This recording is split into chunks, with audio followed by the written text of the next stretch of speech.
Welcome back to Girl Live Free, everybody. Thank you so much for joining us. I'm your host, Kimberlyn. If this is your first time joining us, thank you so much.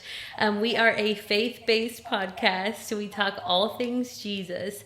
And our hope for you in this podcast is that when you listen to them, that you find hope, you find encouragement, and that you know that no matter what you're going through in life, that you're not going through it alone. We all go through struggles. We all have hard times. But with Jesus at the center, he is able to help us through everything. So I thank you so much for joining us. And this week is the first episode of our 3-week series. It's called Testimony of Gratitude. And so what we're going to be doing is having some guests on to talk about what God has done in their life in and through them and what they're grateful for that God has brought them through. And so this week we are kicking it off with Nate. Thank you so much for joining us this week, and we're so happy to have you. So you want to tell us a little bit about yourself and what God has done in your life? Yeah, absolutely. First off, definitely a privilege and an honor. I'm glad to be here.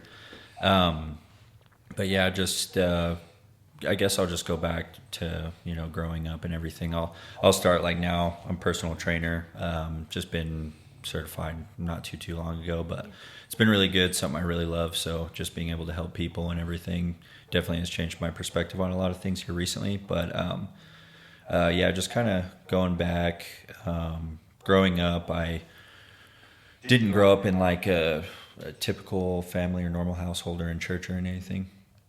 And so, it was all right at first. I had both my parents, and all I can remember as a kid is that they had fought a lot. And, that's just kind of how I saw the household. And they weren't ever married or anything, but that's kind of how I saw their relationship.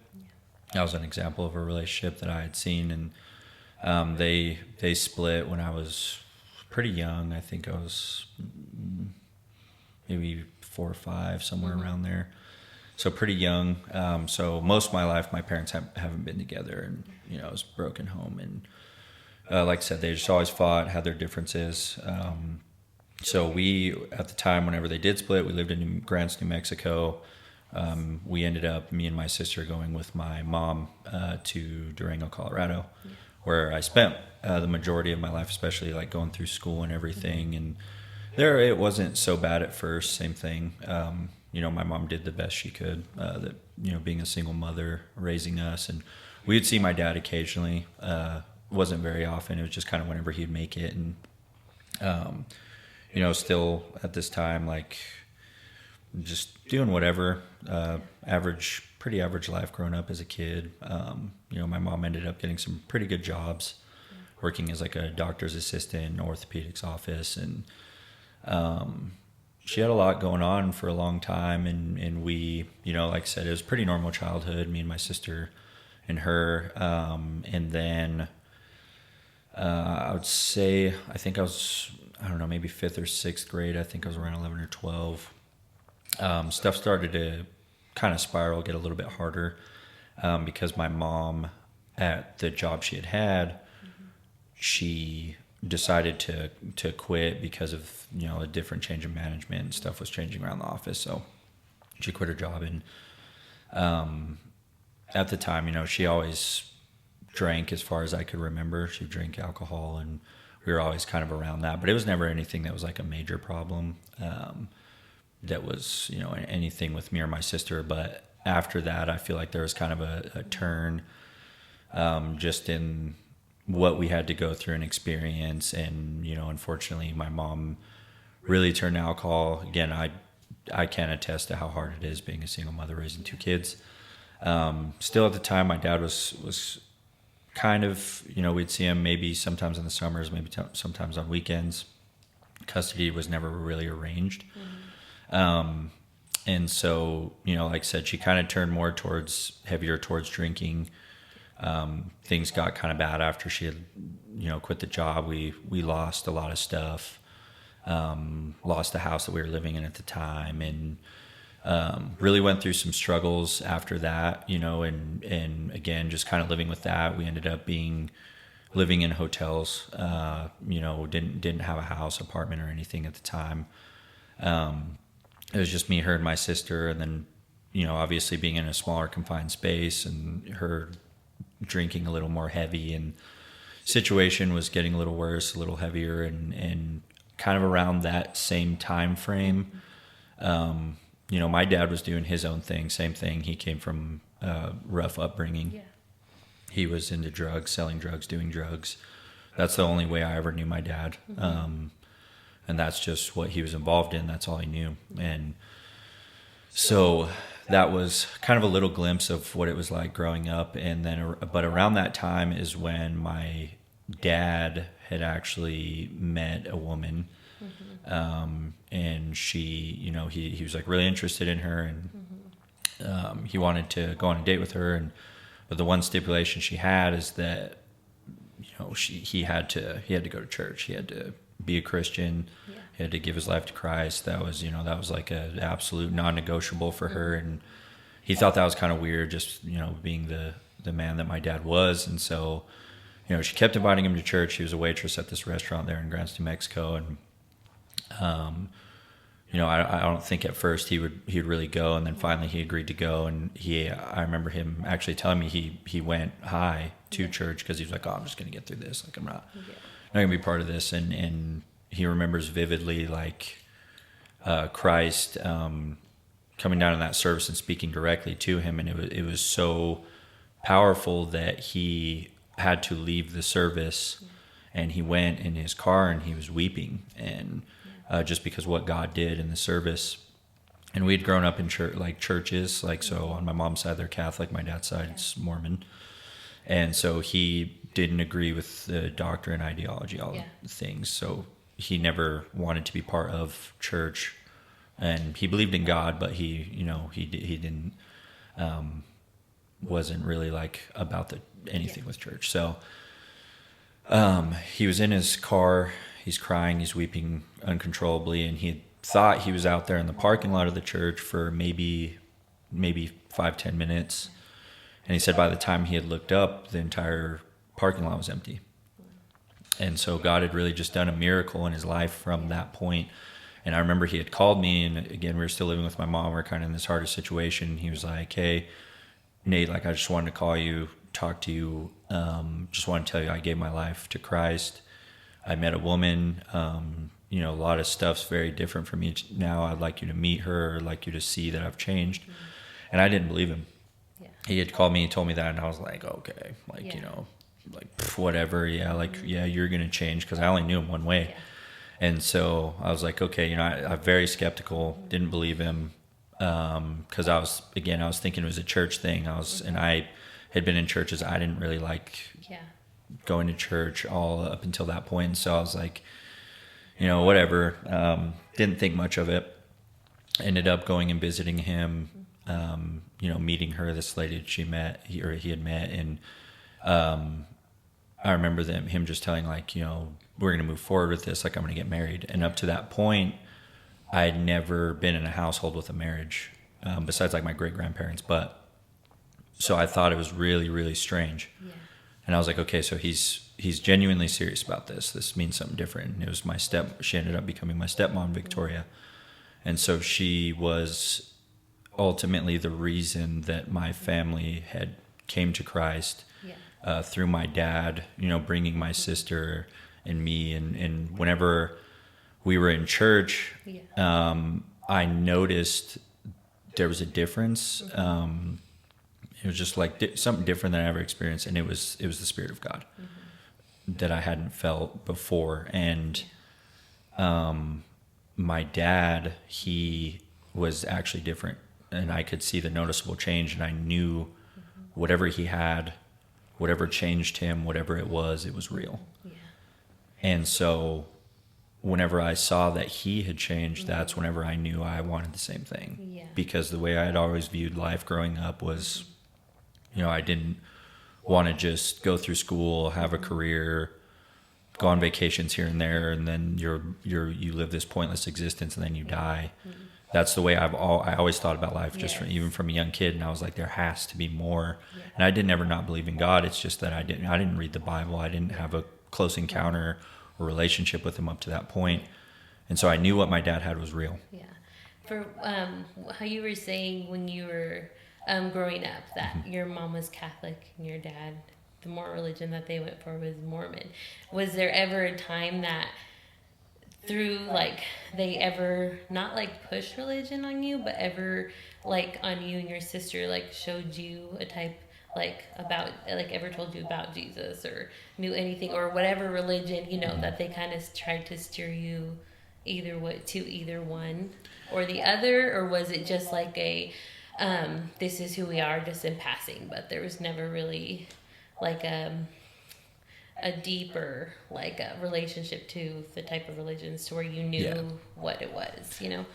No, I would say it was more so our families on my mom and dad's side that practiced. My mom and my dad both, neither of them actually were like practicing. That's just kind of where they came from. So they never like pushed it on me per se. The only thing I do remember is my dad was always very like respectable of anything to do with God. So he didn't like, you know, certain swearing with or like saying anything about the Bible or, you know, he's very respectful in that way, but he never pushed anything on us. And then same with my mom's side, like they just both, that's where their families came from, but they weren't practicing per se.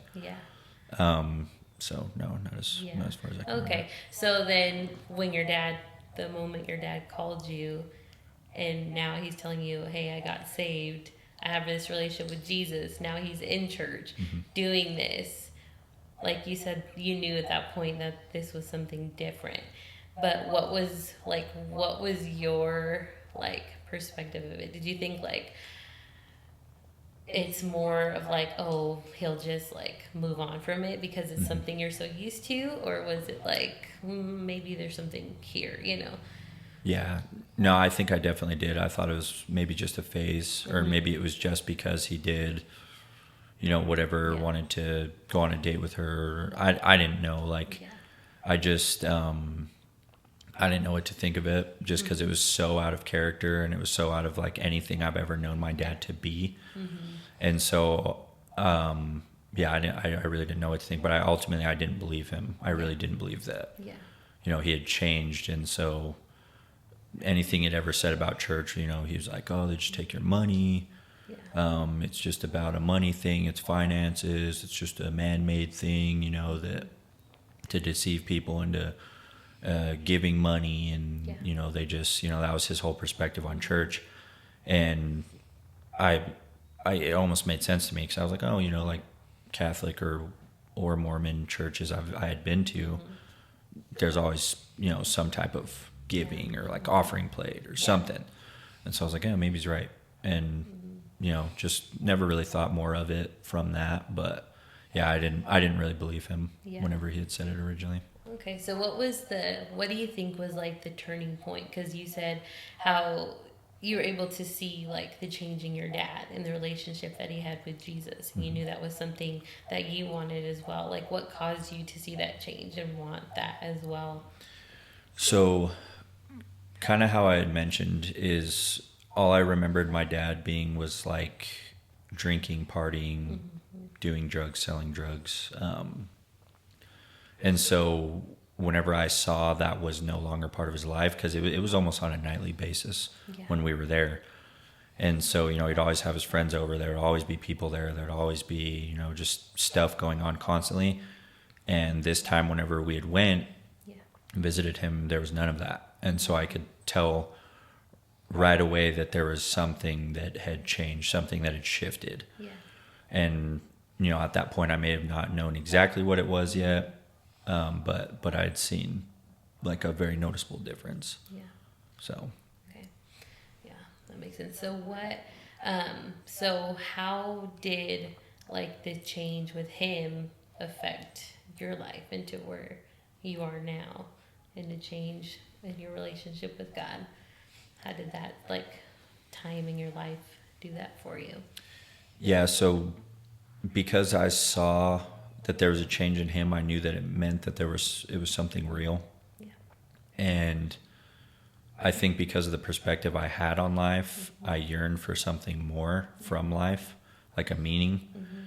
And I never knew what I wanted to do growing up. Like I never knew what I wanted to be. You know, kids would have things, they wanted to be a doctor, they wanted to be an athlete. They're like, I never knew what I wanted to do. And I always was almost envious of kids that knew, like, oh, I'm going to do that. I'm going to go to college. I'm going to do this. I'm going to do that. And I never thought about it. And so that was something that kind of drew me. And then, like I said, whenever I'd went to service and just the way that the gospel was delivered, it was just in a different sense than I had ever experienced. Yeah. And I had genuinely felt the Spirit of God. Yeah. And that was what was the major difference was for me, is that it was like it was tangible, like his presence being there. And it just kind of breaks you down. And so that's what had changed, is whenever I felt the Spirit of God that I hadn't felt before, been to other churches many of times, I had never felt that. Yeah. I'd never felt it, never heard the gospel like that, never been confronted like that in sin. Even though I was young, I knew that like I still had to change. Something was still internally wrong or missing. Yeah. And so I was very young, like I said, 11 or 12, I can't remember the exact time frame, but I wanted a change. Yeah. And so I remember there was an altar call, and I think the first few I didn't respond. Yeah. I think because it was just, you know, you have that mindset of whenever you do change your life or give your life to Christ, like, oh, everybody's going to think different of me or judge me or, you know, whatever the stigma is. And so I didn't for the first few times I went, and then finally it was just so heavy on my heart. Like I just felt the conviction of God so heavily that I responded, and I gave my life to Christ. I surrendered. And it wasn't perfect from there, but that was where it was like a true pivotal like change in my life and the way I went about life and the way I viewed life and the way I viewed things. And so that was like the major difference. Yes, that's awesome. So from the time that you had given Jesus your life and you saw that change, and at this time, were you were now with your dad, or where were you in this moment? Because you said you were with your mom before, and so where were you at during this time, or how did that? So this is kind of where things got like really complicated. Is at that time we were just visiting my dad for the summer. Okay. And so after I'd experienced that was the first time I genuinely knew, like, okay, I want to be here so I can be in the will of God. I didn't want to go back to Colorado with my mom. And that's the first time that finally, you know, there was some custody orders and like a court and things getting involved. And so it made it a lot harder. And then again, my dad had gotten married, and I knew now like that I wanted to be in the will of God. I wanted to stay there. Yeah. And there was already things taking place on my mom's end, where she had kind of known, because everything was so different. She started to file motions in the courts for custody of me and my sister. Yeah. And so that's the first time courts had been involved. And so my sister went back with her willingly at that time. Yeah. And then I wanted to stay. And so I actually so this was going into 7th grade year. And I had actually enrolled in school, and I was going to the middle school there in Grants. And so was there a couple weeks, and then one day I got home from school, and I think my dad had just pulled me aside, and he was like, hey, listen, like, we have to take you back, or your mom's going to come get you. We have to, because it was by the courts. And so I did have to go back to Colorado, and that was kind of around the time for the next couple years that I was really struggling in my salvation, even though it was fresh, Yeah. is because in my mind, that was the first time I questioned God, even though it was early on, because I had asked him, like, if I want to be in your will, I want to do what's right, I want to change my life, why do I have to go through this? Yeah. Because the way I viewed it is, at the time I was only going into 7th grade, and I knew any decision that I was going to be able to have to make on my own wasn't going to be until I was 18, because I was going to be an adult. So it wasn't going to be just something that I was going to have to deal with for, another summer or a year, or this was going to be for the foreseeable future. And then I wouldn't want to leave my sister in the circumstances either. And she's a couple years younger than me. Yeah. So it'd be even longer. And so I had just viewed that, and I was like, just very questioning God. Not that it was right. And I was, again, just, why do I have to be in this situation? Yeah. If I want to do your will, I want to do what's right. Why do I have to go back? And so I just struggled. And that's kind of whenever my own life, obviously I'm getting a little bit older and about to go into high school. That's kind of whenever my life started to spiral a little bit. And I started making stupid decisions because, one, I didn't have a place that I feel like I could go and get a good version of the gospel. And so I would just go back, and we would be in this, this atmosphere of, drinking. And again, in a smaller place, we were living in hotels. So at the time we were homeless, and all these things were going on, and I was just questioning, like, why. Like, my dad has a house, he's married now, he's changing his life, he's doing what he needs to do, he's getting better, and then meanwhile we still have to go back into that environment. Yeah. And so that's where I spiraled, is because I questioned God.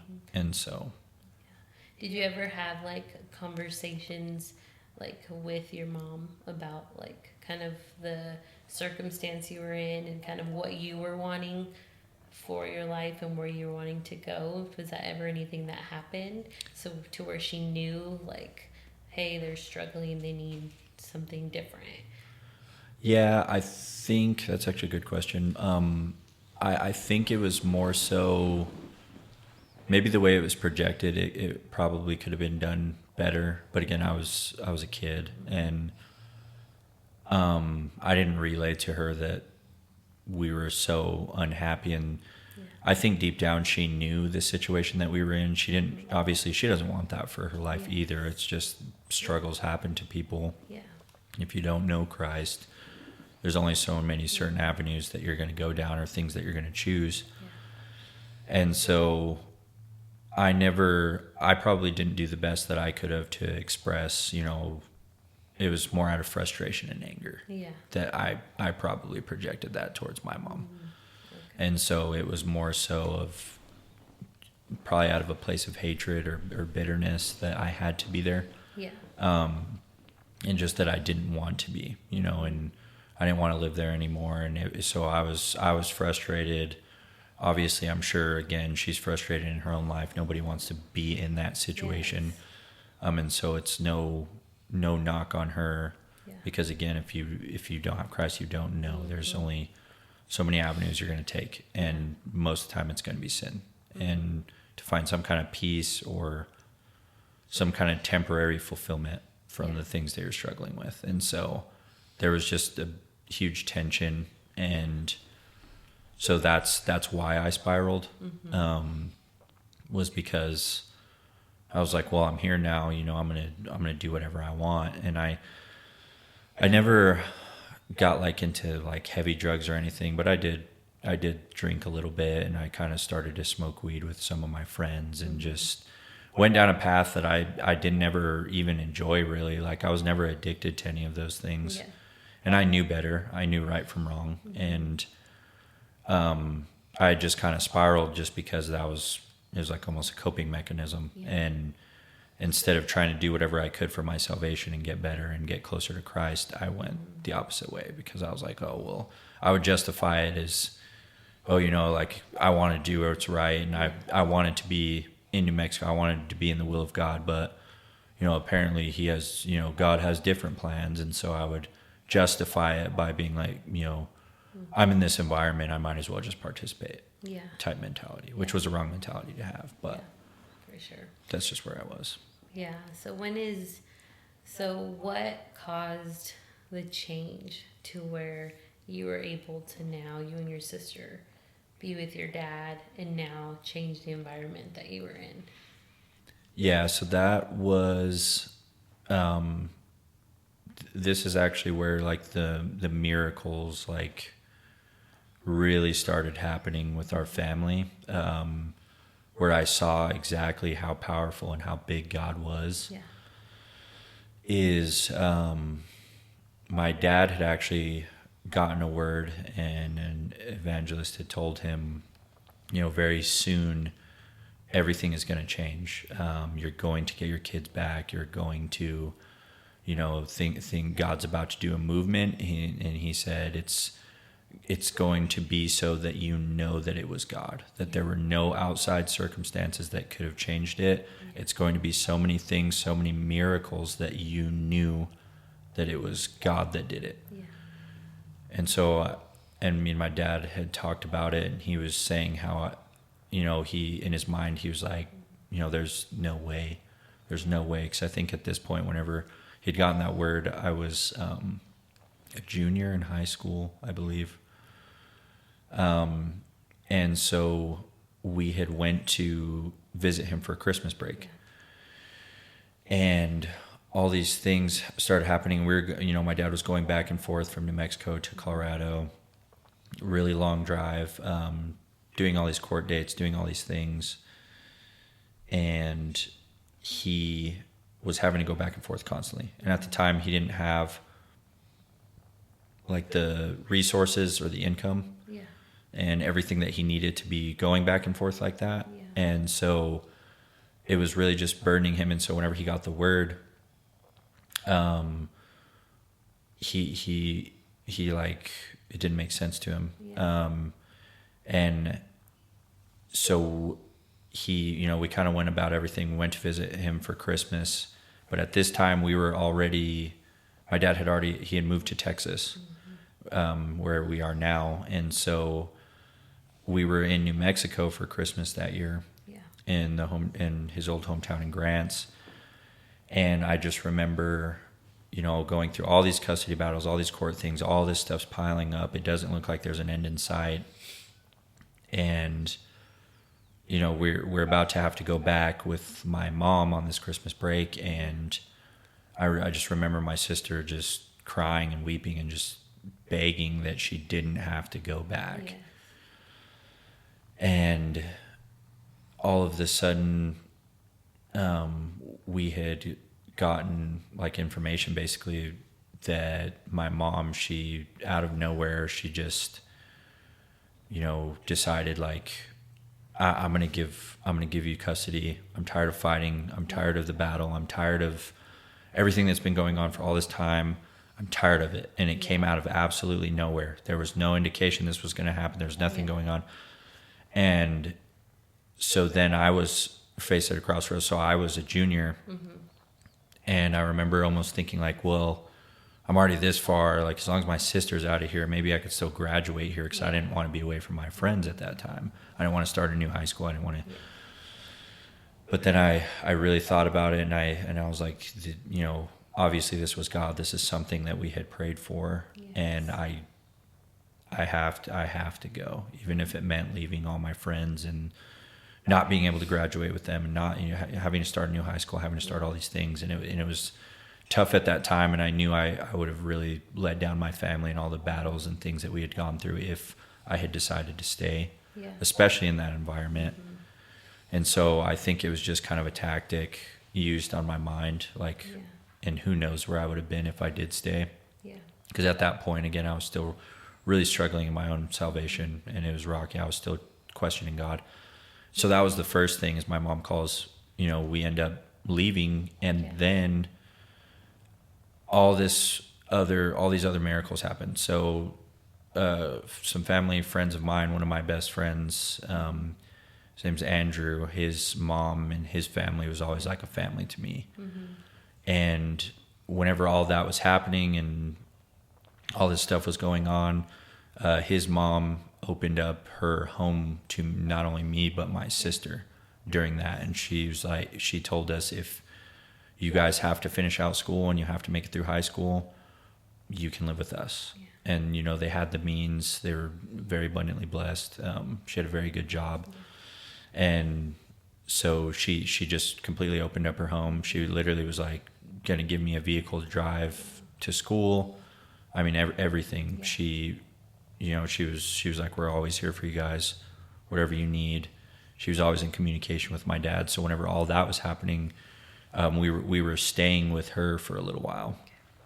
And that's kind of whenever everything was dropped, and we decided we were about to go back with my dad. But a miracle was that whenever my dad was going back and forth again, it was very hard on means. He had to find a place to stay. He had to pay for hotel rooms, paying for gas. Well, they had a condo that they had bought that was at one of the resorts there in Durango, Colorado, where I had grown up, and it just happened to be vacant at that time. And so she called my dad. She told him, stay here for free as long as you need, so you don't have to keep going back and forth. It's fully furnished. You don't have to worry about anything. Don't worry about cost. Don't worry. Just tell me whatever you need. Complete blessing. And so he was able to stay in Colorado while all this stuff was getting finished with the courts and all the paperwork and everything. So he wasn't having to go back and forth. And the way that God had everything ordered, and then same thing with the lawyer that we had used, that my dad was using to fight these battles, and the custody cases and all this stuff. Again, that was going to be very, very heavy, fee that he was going to have to pay for that. Because this was over the course of years that we had been using her. And this was one of the craziest miracles in my opinion, because this just does not happen.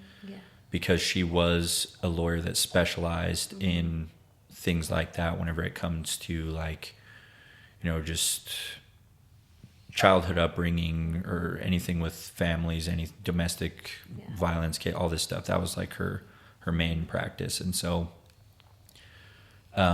she was talking to my dad, and she basically had just told him, there's something about your family that reminds me of my childhood. And I've never done this. I've had all these cases my whole life. This is my specialty. I deal with this all the time. But there's just something moving upon me that I just feel that I'm not going to charge you anything. Wow. And that's crazy. I think the only thing that basically we had to pay for was like some kind of fee, like court fee or cost. But it was very minimal. Tens of thousands of dollars is what it should have costed. And it was completely, she put all that aside, didn't take anything, didn't take a payment. That's crazy. So the way everything had happened and lined up through the course of years in the making, that's whenever I really saw, and that word came to fruition when he had told him that you would know it was God. There was miracles in line that just, the way everything was laid out, it was a master plan. And that's whenever I realized the questions that I had against God about, I'm going to be here forever. I'm thinking all these things, and it had been years that I was there, but it made me realize that all these things that had built up for over years, that in an instant, they were crushed. So this mountain of problems that I had was gone in an instant, and God did all that and lined everything up so perfectly that we all knew that it could have only have been God the way it had happened. And so that was the change of whenever we came out of that situation to Texas. Wow. And what was it like? Like, what were your thoughts, or what were you feeling in that moment when your mom just dropped everything? Was there in the back of your mind? For me, it'd be like, okay, why did she do it? Like, what's going on? Is she okay? Is she, what was going on in your mind, when she finally was like, no, you can just have custody of them? It was a little bit of disbelief, and same thing. I did kind of think, if was there something more to it? Why is this happening now? Why did she decide to change? Because like I said, there was no indication. There was nothing that would have pointed towards that. And so that also is where things, even though all these miracles happen, something that was hard is whenever we did leave my mom's and we moved to Texas, is me and my sister didn't actually speak to my mom for over a year and a half. We didn't say a word. There wasn't a text. It wasn't a happy birthday, Merry Christmas. It was nothing. And it was the first time we'd been away from our mom or not had contact with our mom in any way. Yeah. And it was for a good long period of time. And, and I that's kind of where I was thinking too. I was like, well, all this happened, but at the same time, like, why, if I'm choosing God, I have to lose my family? Yeah. Or, so that's the way I was kind of viewing it. And I would just pray about it. And I didn't want that relationship with my mom. I didn't want it to be silence and not have a relationship with her, especially when she raised us and again, did the best she knew how to do. And so one day it was Mother's Day, and we were at home, and me and my sister were debating if we should call her and talk to her. And again, it had been over a year, and it was so long at this point. And we were thinking of all these things like, like, what if she doesn't pick up? What if she doesn't want to hear from us? What if she doesn't want to talk to us? What if she doesn't want nothing to do with us? And we were talking to my stepmom, Victoria, and she encouraged us to call her. Yeah. And she, explained to us that, there probably wasn't a day that went by that she didn't think about us or think about us calling her, talking to her. And, I would always view it as like, oh, she's the parent, she can reach out to me, but it doesn't always have to be a one way. And so me and my sister stepped outside of the house and we gave her a call. And we were really nervous about it, just because it was such a strange situation to be in whenever you're raised by her, and then all of a sudden you just go absolutely no contact. You don't see her, you don't hear from her, nothing. And so we call her and it's ringing. I remember just being really, really nervous. Me and my sister talking and saying how nervous we were, and and she picked up and we had talked for hours, and it was like nothing ever happened, and there was just a restoration that began from that point on. That was another miracle that God had done, because I didn't, see what was going on, and I was in that hard situation. We weren't in contact with my mom, and so I was like, we got to come here, but at what cost? There was a calamity that was involved. And so just being able to talk to her again and everything just almost going back to normal instantly, I knew it was something that God was already, again, he was working on the whole time. Yeah. And so it was really cool just to be able to witness what God can do and how minute our problems are, and how big God is and what he can do. And no matter how big we think our problems are in life, even if it does seem, like I said, it was years before anything was going to happen, but in my mind, but God has much bigger, different plans, and he doesn't, like the Bible says, his thoughts are not our thoughts and his ways are not our ways. Yes. And those scriptures really came to life for me whenever I got to see it firsthand in my own life. Yeah. And so, that was whenever. Yeah. That's awesome. And so you were saying how your stepmom, Victoria, which I had the pleasure of knowing her for quite some time, and she was amazing. But how do you think the relationship with her and how she treated you and showed you Jesus, because she was the one that that brought your family to Jesus, so how did her relationship to you guys and relationship to God impact your guys' life moving forward from the time you moved here? It was it sounds cliche, but it really was never the same, because of the impact that she made, and what she did, and standing on her beliefs and being the person she was. I remember she actually had pulled my sister and I aside really early on. I think it was before they had even gotten married, and she had just basically told us like she knew what it was like to have a step parent, and that she knew that she was never going to like replace my mom, and that was never her goal. And but basically that she would view us and take her in as her own. And I believed her. She said that, and she not only did she say it, she backed it up with her actions. She was one of, if not the best woman I ever knew, and because of, again, what she did, I am where I am today, and I don't know where my life or where any of my family's life would have been without her. And so she made the biggest impact that anybody could make on someone whenever, you know, you're that gap, bringing someone to Christ. And so she lived it, though. I mean, she was, you know, very, very full of joy, very happy all the time. Sometimes we got along with her better than our dad. Yeah. And so she was always there for us, always in our corner. And that was the one thing too that I always loved, is that never did I ever have like any bad anything with Victoria. Like she was my second mom. Like she never treated me as if I wasn't her kid. She was always kind, always loving, always caring, always there. She always helped us, encouraged us to have our relationship with our mom. And she was the type of person that even my mom loved her, because even they would communicate. Yeah. And that's just the kind of person that she was. And so I saw it. And so she made the greatest impact in what she did in our family. Again, I wouldn't know where I was or where I'd be today without her, because of what she did. So yeah, that is so awesome.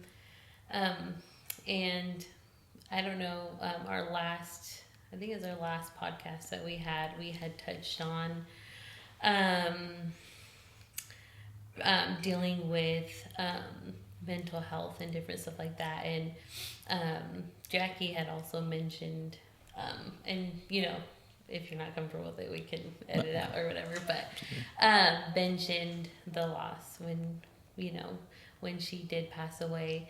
And that is so hard for anybody to have to deal with loss. You know, even for me, when I lost my dad, it was very, very hard. So losing a parent is very hard. But how did the impact of losing her, how did that impact you in that way? Because obviously it's a huge loss, but there's always struggle there. There's always, you know, hardship in trying to navigate that and deal with that. And so how was that for you?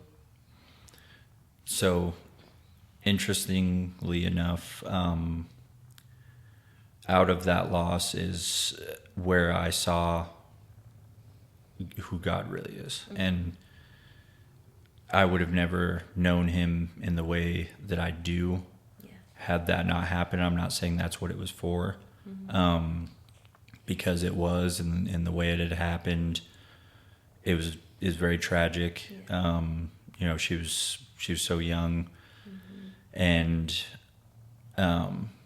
obviously this does get heavy, but I do believe it does have to be said, because it can help someone. The greatest miracles I had ever seen were out of that. And what I mean by that is not because it happened, is because I saw again who God truly was, and how much God really cares, and what his peace and presence actually is. Because whenever I believe I was the first person that my dad had called that night, and I knew something was off. He'd called me. It was around 11 something at night, and I just remember getting a call from him. It was 2020, early on in that year, and it was just an odd time for him to be calling. And at the time, my sister lived with me in my apartment, and I just remember from the second I answered the phone call, something was wrong, because he had just said, he didn't say, "Hey, Nate," he didn't say hello, he said Nate, but the way he said it, I knew something was wrong. And so, you know, he just said, something happened, Victoria, it's not good. I don't know what happened. I don't know what's wrong. And my dad's never been one that's like at a loss for words. And I was trying to understand. And he was like, please just get here as fast as you can. And at the time I only lived, right down the street. Yeah. And, he was like, she attempted suicide. And I couldn't fathom it. Like I wasn't processing it. And so I said, okay, I'll be there. I ran my sister taking a shower. I just told her, I was like, I have to go. Something happened with Victoria. I don't know what's going on. I have to leave. And she, she was getting out. So I just left. I just left. And I remember it was like an ice storm or something that night or the day before. Yeah. And everything was covered in almost like an inch thick of ice. And I was trying to get to my dad's, and my car's just sliding all over the road. And the whole time, it's seeming like it's an eternity to get there. And he lives right down the street. Yeah. And I'm on the way, and all these things are just going through my mind. And I'm like, why? Like, why? No way she made that decision. No way this is going on. No way that's happening. Yeah. And why her family? Why this? Why that? Just all these struggles and just freaking out, hyperventilating, everything, and driving. Like I said, it feels like an eternity because I'm just sliding all over the road. I'm sliding through lights. No one's on the road, and everything's frozen over. I can barely get there. I'm hitting sidewalks and just trying to do whatever I could to get there. And then I walked up, and there's police and ambulance outside. I walk in. It's just a scene I would just wish on nobody. Yeah. And my little sisters are hysterical, and my dad's distraught, never seen him like that. And it was just, everything was just like, it just seemed like it was crumbling. And that was the first thing, is like, I really was thinking, as they rushed to the hospital and everything, is like, she was the one, that led us to Christ. She was the one, she always seemed so happy. She always was there for everybody. She was always someone to lean on. She was always someone that everybody could confide in. Yeah. And a lot of people did. Mm-hmm. And so that really kind of did open up my eyes about mental health, because you really do never know what someone truly is going through. Because I believe I've always been, just through things that I've been through, I've been a headstrong person. Mm-hmm.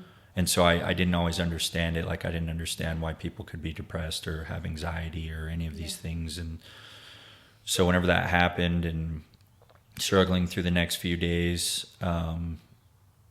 just her being on life support, and all these questions racing through my mind, all these things happening. And the whole time, that was what I always tell people, this was the second time and the last time I'll ever question God. Was, why us? Why the family? Why? Because at the time, one of my sisters was 1. Mm-hmm. The other one was very young. One of them was 12. And my whole thought was like, we're, me, my sister, my dad, we're adults. It's painful. We can get through. But my main concern was for them. And I questioned. I was like, why? The youngest is never going to get to know her mom. Mm-hmm. She's never going to grow up knowing her mom. My other 2 sisters, same thing. 12 years old, you're at a place of knowing, and you comprehend the situation and what's going on. That's a very tough time. Yeah. And the littlest one, she didn't even know what was going on. Yeah. The other 2 are hysterical. It's distraught. It's just a bad scene. And so I'm just questioning God. That was the first thing I was doing, was just why. Mm-hmm. Like, how could you do that? How could you allow this? Yeah. And why would you allow this? Mm-hmm. Especially if she was the one, that bridged that gap for salvation for our family. Yeah. And all the things, all the miracles that had happened and everything that had came up to that point, it was just a why moment. That's all I had. And I was struggling for weeks on end, because I would just think about it every day. Yeah. And then February 6th, of 2020, it was just right before, and that's the other thing, is right before COVID really hit, and everything started shutting down. And I was sitting there just struggling with it. February 6th, they decide that's when, we're gonna pull the plug. She's on life support. Yeah. And I just remember it seemed like everything shattering, and seeing, my young sisters have to say goodbye, and the family all being in there, having to go through that moment again, as young as she was, the situation that it was, there was so many whys. Mm-hmm. And I just struggled so bad with it. And it was maybe 2 weeks later, a few weeks later, we were having a revival, with an evangelist. And I remember he was talking about this story, with his own father, with his dad. And basically he had been sent out. He was from Guam, and he got sent, I believe, to the States, to the mainland. And right after he had gotten sent and to go start a church and step into the will of God, his dad got terminally ill. And so he got the news. His dad called him. He's like, "Hey, I don't remember what exactly it was, but he got diagnosed with this. I only have so long to live. I need you to come home." And he said that, he's just starting to build. All these people's lives are being changed. People are coming to Christ. The church is starting to develop. And so then he's saying all this, and, and I'm just super intently listening. I need answers from God at this moment. And he keeps telling his dad, like, "I'm sorry, like, I'm going to try to make it back home, but things are really prospering here. Like, I can't just leave these people." And so he's struggling every night and every day. He's praying to God, like, why now? Why couldn't I have gotten sent out a year later or whatever? And I was there. Why couldn't I be there with my dad? Why is going through this?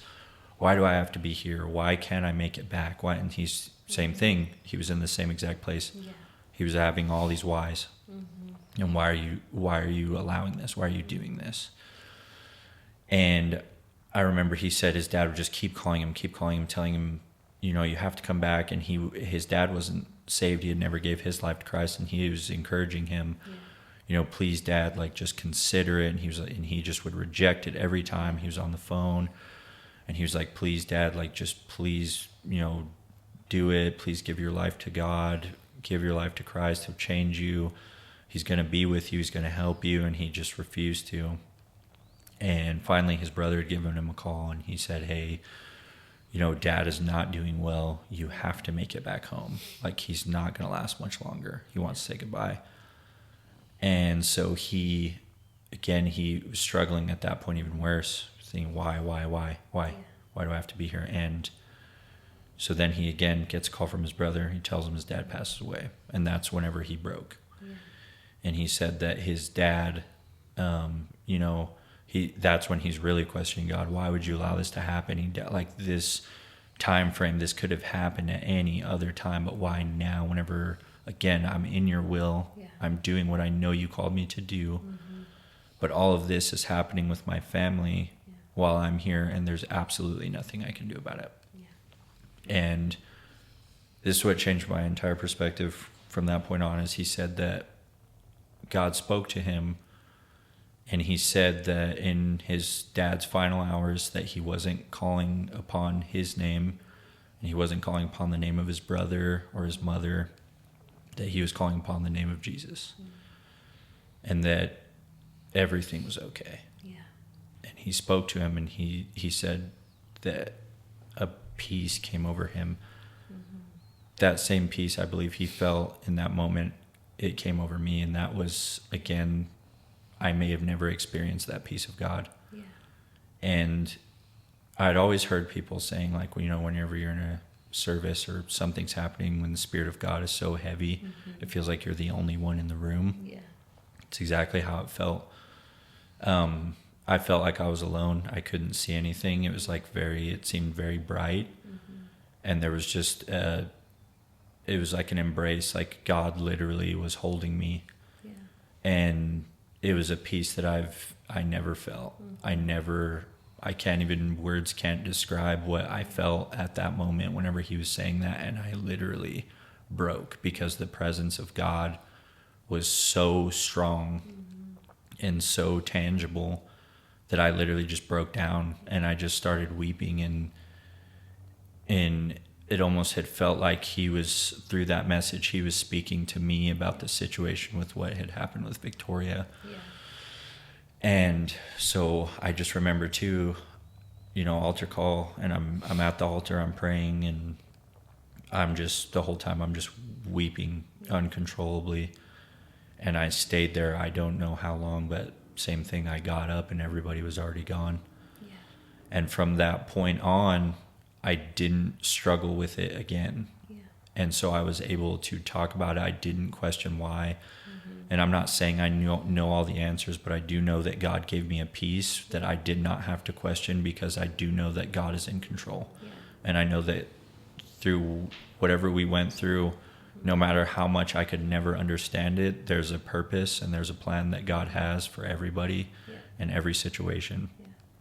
And through all that, to see the amount of people that she impacted, and the amount of people that showed up to the funeral, the amount of people that were in the hospital, that were there, that was just an overwhelming outpouring of love and support. And the building was so packed, literally everyone from all over the nation that came for the funeral and got to hear the gospel themselves. Yeah.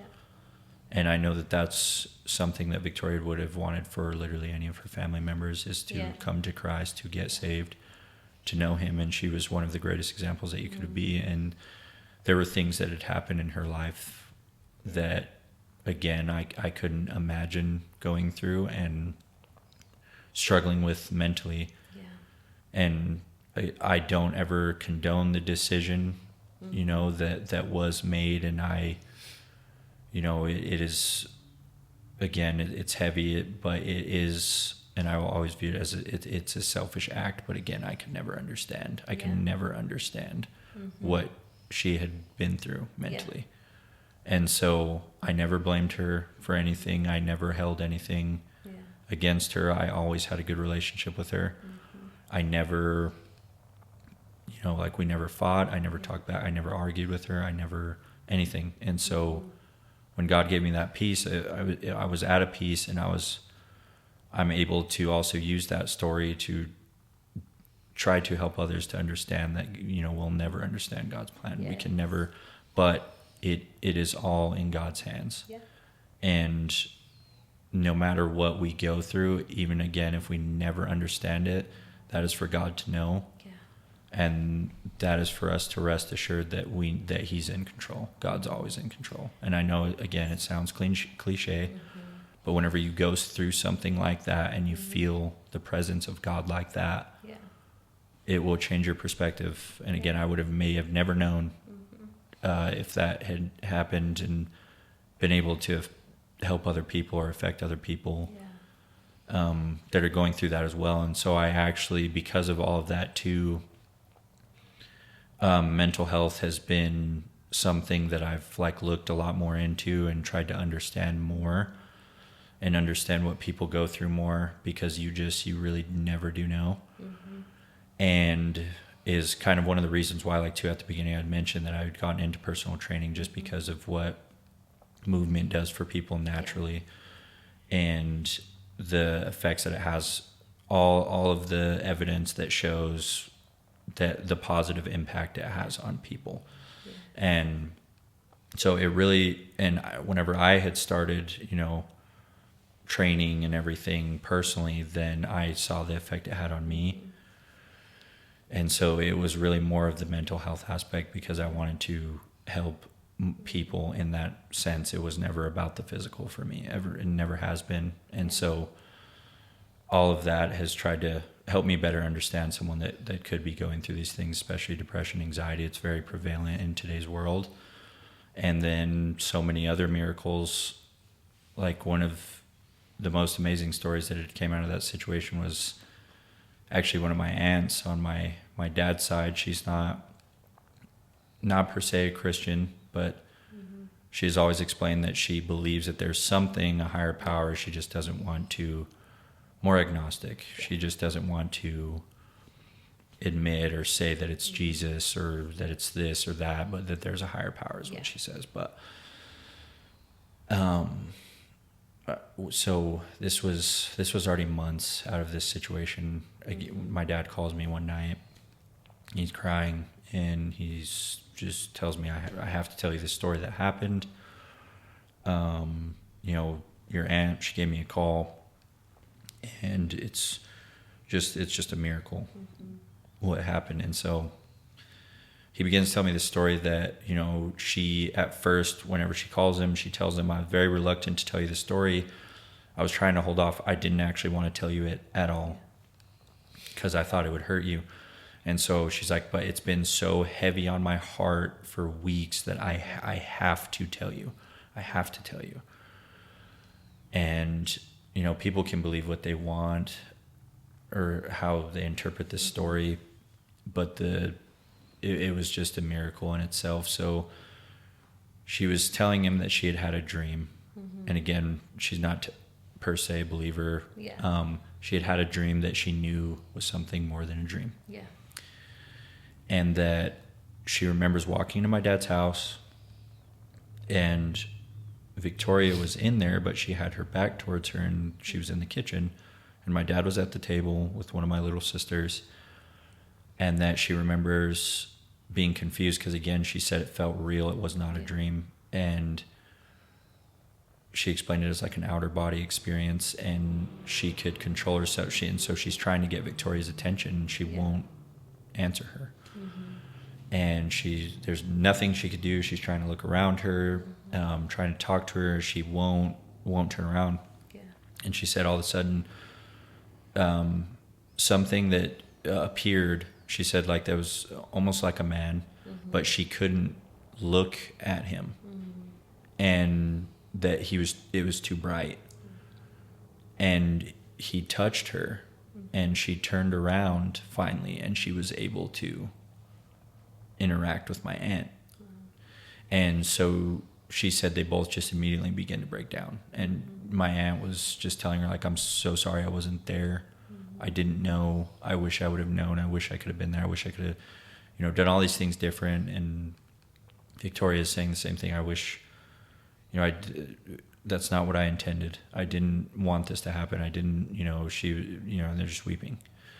But the way she described Victoria was that she was in a dress that was the most beautiful thing she had ever seen. And she doesn't even know what color it is. She couldn't describe what it looked like because it was a color, it was something she'd never seen. So she literally could not describe her. And she said that she looked younger, and she was like the most beautiful looking person. And it was just she knew it was her, but she looked so different. And it was the most beautiful thing she had ever seen. That's the only way she described it. And then she said at that moment, this little boy runs in and, goes to Victoria, and she picks him up, and my aunt asks her, who is this? And all she would reply with, this is, tell him and he'll know. And she said, what does that mean? I don't understand what you're telling me. She said, tell him and he'll understand. And she just kept saying that, and my aunt was very confused, and she's like, what do I tell? What do I say? Who do I tell? And she just kept saying that, tell him and he'll understand who this is. And she was like, well, can I hold him? And she explained him as the most beautiful looking little boy she'd ever seen. And she holds him, and then, what she'd explained again, that the person, the man that had appeared that she said was the authority she knew was, touched her again, and she said, I have to go now, but just understand that everything is okay, and I'm okay, and everything will be okay. And she said one more time, tell him and he will understand about the child. And they left, and she said she woke up. Yeah. Wow. And she kept that information. And where this is where I broke down whenever my dad told me this story is, there was a time just before one of my sisters, second to last, Serena, was born, where my stepmom was pregnant with another child, that they had a miscarriage. And not a lot of people knew about it. My aunt actually didn't know about it. And whenever she told my dad, he broke down, because that was the only thing that he could think of who that little boy was. Yeah. And again, it's a heavy story, and it was something that he told me, but whenever he did tell me that story, I'd felt even more peace. Yeah. And I was weeping, because it also made me realize, like, there's no way we can really ever understand the power of God, and how deep God really is, and how spiritual things are that are going on around us, because we put God in such a box. Mm-hmm.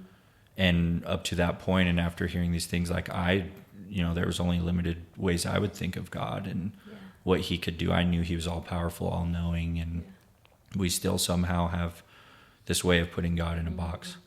And that changed my entire perspective on a lot of things in life, and a lot of the way I viewed Christianity, the way I viewed God, and what he could do, and his peace and his love, and the way he could comfort you in an impossible to be comforted situation. And you could never understand that situation. You could never be at peace with that type of situation ever, unless you knew and you had a true encounter and a true relationship with Christ. Yeah. There would be no way. Mm-hmm.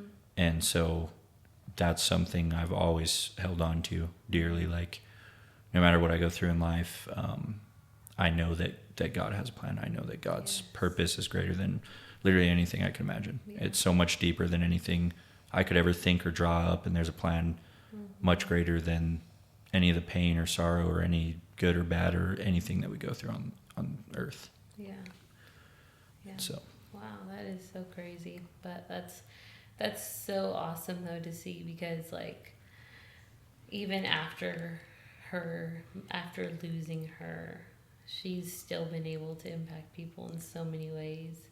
And I think it's just so amazing, like you said, to see like God's grace is like far more, it's more than we can even fathom. Like, there's no limit to what God can do. And I know a lot of people in that moment were like in the same, like, what? Like, why? Like, why is this happening? And I remember me and Adrian showing up there. It was early in the morning before tons of people had got there, and thinking the same thing. But the moment we were in that hallway and seeing the amount of people who were there, just seeing that just like blew me away, because it's like so many people that she was able to impact, even though she was still so young. And she was so young when we lost her, but she impacted so many people in that time. And just seeing that, I believe we still have a picture of that somewhere. I'm gonna have to find it, of everyone just standing there in that hallway, because it blew me away. I was just like, man, like, that is what everybody wants, is being able to leave a lasting impact like that, like what she did. And it's amazing. It really is. And, I'm so grateful I was able to know her for the years that I did. 'Cause she was amazing. She really was.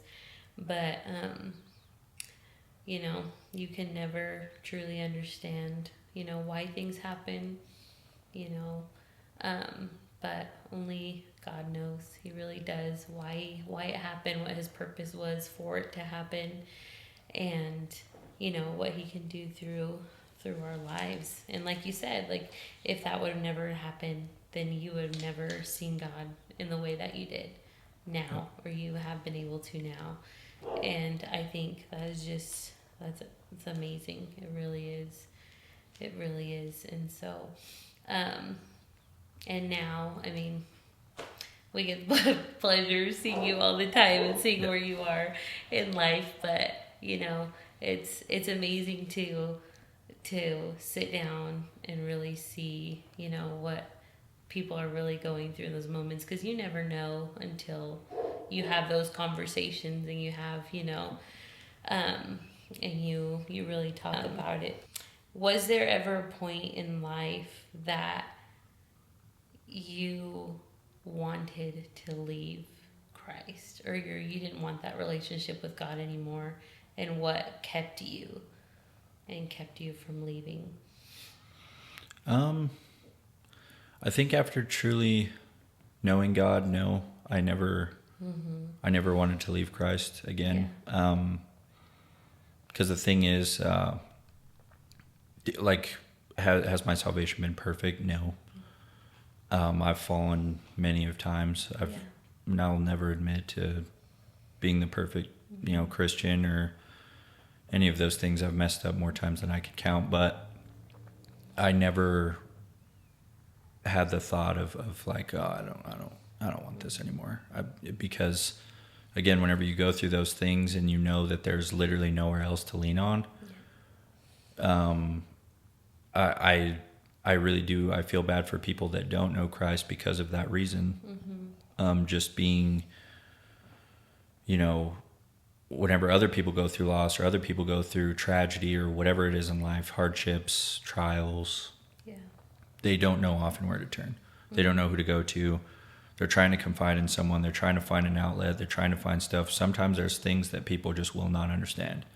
And there's times in life that the only way you can turn is to God. It doesn't matter if it's your sister, your brother, your wife, husband, your best friend. There are just certain times in life that a person can never fulfill what you need or the answers you need to have or the peace you need to have.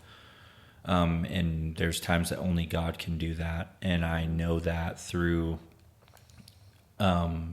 trials, through tribulation, through going through these things. Yeah, they're hard. And I always tell people, I know it sounds crazy, but I wouldn't change anything about my life.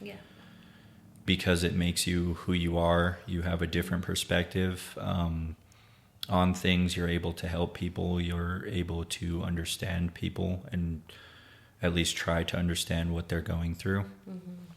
And so I wouldn't change anything about it.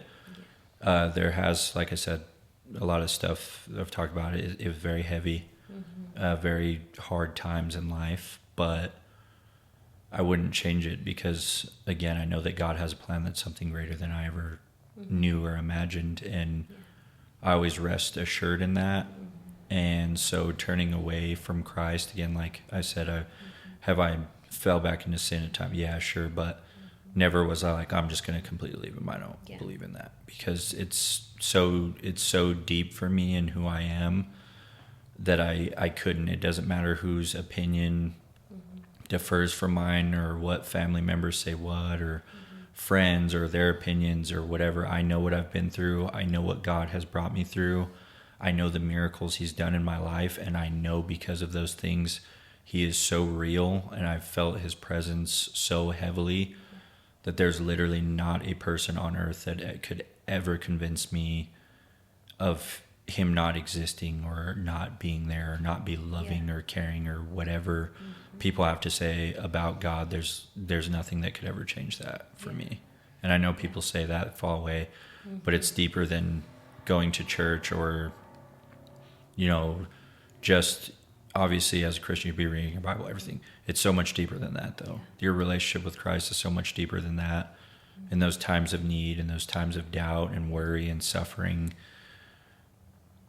there's times only God will understand, and God will be the only one there for you. And there's been a lot of times in life that God has been the only one I could turn to in hard situations. And so it was never like an option for me to cut him out or to turn away and just completely go submerged back in the world. Because again, I never found answers I wanted in the world. And so even whenever I would mess up or, I would kind of fall back into sin or something, it would always still be in the back of my mind. Like, what am I doing? Like this, this is stupid. This is dumb. I don't even enjoy this. Like, why am I doing this? And so, again, it's never a perfect road, but nothing could ever change or make me walk away from Christ, because he's just, there's been too many circumstances in my life that he's been a part of and gotten me through that I couldn't, and I know he'd never turn from me. So Yes, yeah, that is very good. What is a piece of advice or something that you wish you knew or you had as a baby Christian or first time Christian, someone who just met Jesus? What is something you could say that you wish you would have known about God or known about having a relationship with God that you wish that would have helped you is something that you know now? I think it really is how much he truly cares about all of your needs or anything in your life, big or small. Because I think a lot of times, again, we can put God in a box where, you might think he doesn't care, or like, oh, God doesn't see me. He's not in this situation, or he's omnipresent. He's all knowing. He is there and he cares for you. And that's what the Bible says. You cast our cares on him because he cares for you. And, again, it sounds so simple, and it is, but how much he cares for you is, I wish I've known, just because you hear it all the time, like, oh, God's a loving God, he's a kind God, he loves you, he's always there for you. You hear all the things, and I feel like a lot of times you can just hear it, but until something happens is whenever it really sinks in. Yeah. God cares for everything about your life, no matter how big, how small. God knows, he's orchestrating, he's moving, and yeah, just how deep of a care it is, because whenever you go through something like that, also too that God loves those people more than I ever could. Yeah. And God is, he was more present for that. He knows what they were going through more than I ever could. He knows. Yeah. And so to just rest in that, to know how much he really does care, and that everything, no matter how bad it looks, everything will be okay at the end of the day. Everything's going to be, it's going to work out. God has a plan. It is already written. He knows my story. He knows it cover to cover. And just to rest in that, because I think that would have saved me a lot of doubt, a lot of worry, grief, just things in my mind that I could have avoided, that I didn't have to put myself through and think about all the time. If I would have just really known that. Like, I knew God cared for me. Okay, obviously he cares for me. Yeah. It's simple. But like, just how deep and involved Christ really is in our lives. Yes, so that's probably. For sure.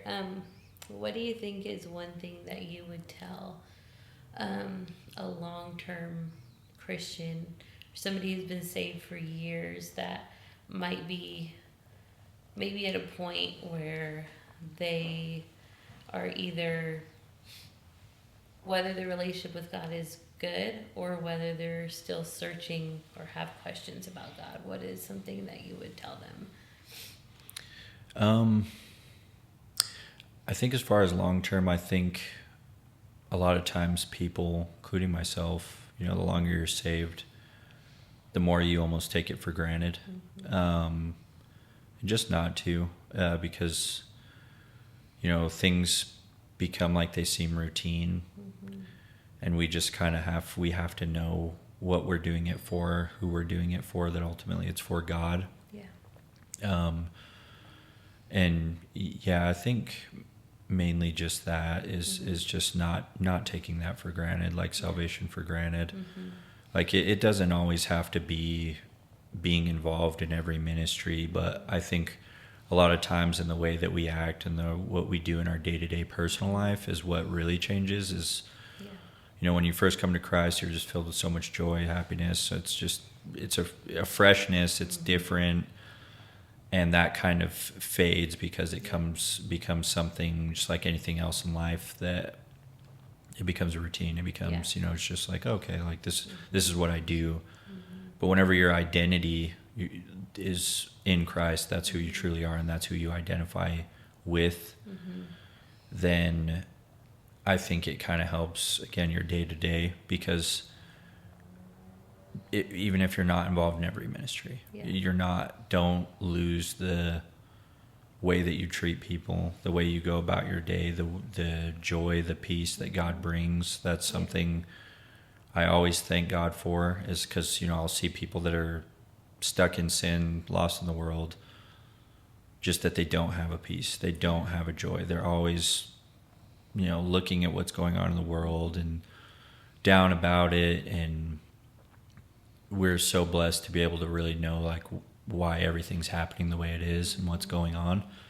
And so just the way you live your life, like I said, it's deeper than church and ministry and what you're involved in. Just being a living testament, having a good testimony wherever you go, and just knowing what we have and how special it is, and that you are able to be saved. You're able to have the life that you have. Even again, if you have struggle, you get to feel pain. I know that sounds crazy, but you get those things because life's a beautiful thing, whether it's hard or it's easy. It's a beautiful thing. It's a gift, but you can't have all the good without the bad. And so those things build you into the character that you are. And just not straying away from that. Just again, the way you live your life day to day, not what ministries you're involved in, and making sure that you're on time to everything and this and that, and checking off all the boxes of the checklist, just making sure you're doing everything that's seen by everybody else, but the way that you really live your life, the testimony that you hold, the impact that you have on people. And again, the way you just carry yourself and able to help others and be there for others. And it doesn't matter where it is. I mean, that goes with you everywhere. It's not just church. It more so should be outside of the walls of the church, how you treat people, because you might be the only, Bible or any version of Christ that they'll see. So just the way you conduct your life day to day. That's very good. And the very last question we'll end off with is, the whole purpose of having this podcast is that we want people to know the love of Jesus. And because that is God's first and greatest commandment, is to love God and to love people. And we want people to know that through simply just loving people, that people are going to see and want to know God and know who he is. So with that being said, how can somebody, do you think, live or lead a life of love and show that to other people who don't know Jesus, and even to people who do? I think, and obviously it's, like what this series and everything is on is gratitude. Whenever you're grateful for something or someone, you show it. You show that gratitude. And I think a way that you show that gratitude towards God is by the way you conduct your life. And so, anywhere I've been to work, and I'm not saying this because it's me. It should be literally any Christian, because it's not me. It's God. It's Christ through me. Anywhere I've worked, almost everybody I get along with, and it's not because I'm a people pleaser. Everybody knows my stance, and everybody will confide in me, and they ask me for advice, even if I'm way younger. And I believe it's just because what God did in my life, I want to convey that to others, and I want them to see Christ in me day to day. And so I've had people at my jobs ask me why don't you get mad? Why aren't you upset? Why don't you why don't you do this? Why don't you, why don't you cuss? Why don't you do, party? Why don't you drink? You want to go out with us? And I'm like, no, but they know my stance. Everyone knows I'm a Christian. I've had people call me. I've had coworkers multiple times at multiple jobs call me in the middle of the night, literally drunk, wasted out of their mind, crying, and asking why I'm okay. Why they would say, why am I so perfect? And I tell them I'm not perfect. Christ is perfect, and I want people to see Christ in me. And I've been fortunate and blessed enough that, anywhere I've worked again, I've been able to get along and talk to people and be like some type of light. And that's how I always view it. I might be the only version of Christ that people see, or like that might be their perspective is how I act, or so I try to hold a good testimony no matter where I go, and no matter what I do. And obviously nobody's perfect, and I think that's the biggest thing, is living a life of love, is showing that gratitude. Whenever you show the gratitude is how you live your life. And so yeah, I've been very fortunate enough to be able to be very close with a lot of people, and be friends with a lot of people, be able to make an impact on a lot of people's life, and have very meaningful, deep conversations that otherwise maybe I would not have known what direction to point them. Because like I said, those people that had called me in the middle of the night, I told them, it's not me, it's Christ. You can have the same thing. This is not exempt from it. I'm not a special person. I'm not the most talented. I always tell people, I don't even know why I get used sometimes. Like, I feel like I have no talents.